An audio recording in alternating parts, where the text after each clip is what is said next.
may have. That is the debate between the Orange Man and Kamala Harris, the prosecutor. But it was an interesting and somewhat fascinating debate, primarily because it wasn't Joe Biden in there, and that it was one of those opportunities to be able to say, well, perhaps America may, on this occasion, just get it right.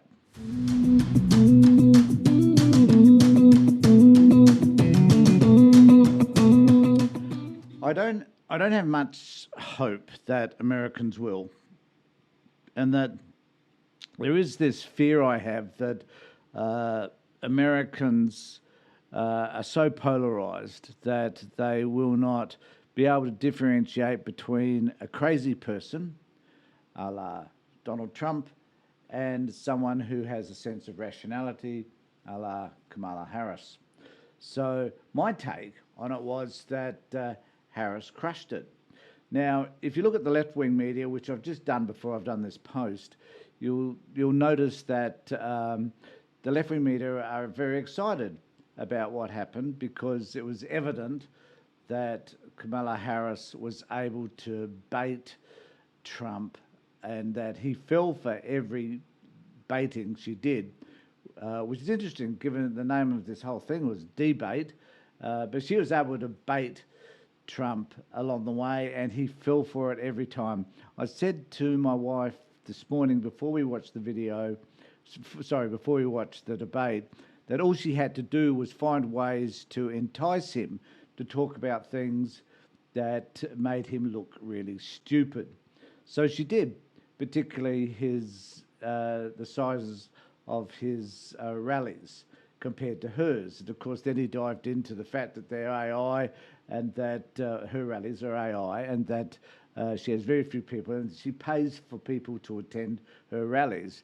Now, in actual fact, that's projection, because there are some stories around that he actually paid for some people to attend, not just his rallies, but meetings and sessions that he has at one of his hotels in New York, and he uses the opportunity to be able to project things that have happened to himself, or that he himself has done. This is what Donald Trump does. We're all very much aware of that. But then she baited him around he started talking about the Haitians eating cats and dogs, and the people, and he was fact-checked around all of that. The moderators were really good, I thought, tonight at being able to, when possible, fact-check him. They didn't fact-check him on everything that he said, because that would have just been an hour wasted. But they certainly did when some of his statements were quite outlandish. So, and he left the debate saying that, in fact, it was 3 against 1. Now, there were people prior to this debate that predicted that if he was going to lose, this is what he would say. He left the debate telling a crowd, a gaggle of press and other people, that he won the debate. He clearly won the debate. Well, he didn't. And how Americans will respond around that is yet to be seen. But as I said, Americans are just freaking crazy people, that they're not going to look at this, either you like Trump for whatever reason. I can't understand in what planet you would support this man who simply, obviously tonight, didn't have any policies whatsoever to offer. He started to talk about Obamacare, or the Affordable Care Act, and what he would do, and he would replace it with something that was better. He didn't explain what that was. At least Kamala Harris was able to talk about areas in which she would improve the Affordable Care Act, but he had no idea. And he didn't, from the very beginning, when he started to talk about, when he was president, the Affordable Care Act and changing it, he had no idea what was the alternative, none whatsoever. He seems to think that if I disagree with something, which was simply something that Obama and Biden introduced, then it was wrong. And as a result of that, he must say that it's wrong, but he doesn't have an alternative in place. He was baited around the the people that he admires the most. And he was baited about the Taliban, and the Taliban being invited to Camp David, and he stuffed that all up because he talked about, apparently, the guy Abdul, who he said was the leader of the Taliban. He's not the leader of the Taliban at all. It's somebody else. I can't pronounce his name, but it wasn't who he said it was. He lied continually throughout this. And the most fascinating thing for me was that someone said that if you mute the sound and you just watch the facial responses of the participants, you'll get an idea as to who won it.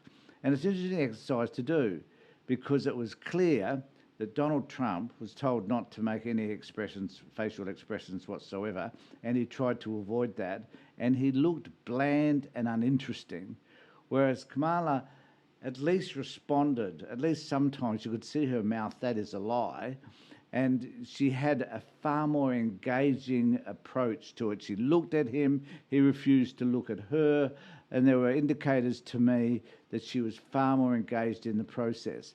And as the debate progressed, 1.5 hours of it, for God's sake, but as it progressed, she became more and more immersed in it, and he became more and more angry, which is just what the Democrats wanted to see. So I'd be interested for you to let me know what you think of the debate, because I guess I wonder whether or not anything will ostensibly change as a result of this debate.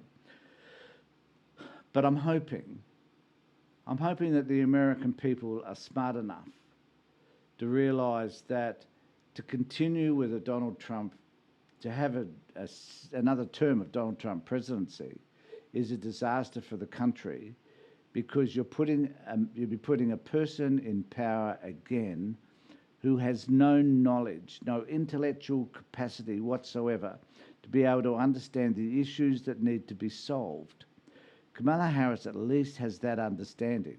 At least one can honestly say that she's an intelligent human being, whereas the alternative is as dumb as a brick. And the sooner people come to that realisation, I think the better. I mean, even if you had a Republican who could argue the case, who was at least relatively intelligent, would be able to take the discussion up to someone like Kamala Harris. They would be able to debate the issues that they consider are important, talk about immigration in a sensible and reasonable way, be able to talk about the economy in a way which makes sense, even though you may not agree with the policy, but at least it could make sense. Donald Trump isn't even able to do that. He has no understanding, no concept. The man doesn't read, he doesn't listen to people, he just believes that his ideas, as bizarre as they are, whether they are Haitians eating cats and dogs or whatever it might be, he believes that those are the ideas that are important, therefore they're the ones that need to be expressed. And it's lunacy. It is just lunacy to believe that this man can offer anything of substance. And the other interesting thing for me, just one other point before I go, the other interesting thing for me was him talking about having the best people, and that Kamala baited him by talking about all those number of people that are Republicans but are supporting the Democrats now, and so many of them came from his administration. Well, that set him off. He hated that, because remember, when he stood for presidency the first time, it was about hiring the best people. Well, clearly all those best people, and there were stacks of them, 30 or 40 of them, I think, that he sacked, and he had to start then talking about how terrible they were. So, and he raised this point himself, whereas you haven't got rid of anybody. You should have got rid of people for what happened in Afghanistan, blah, blah, blah.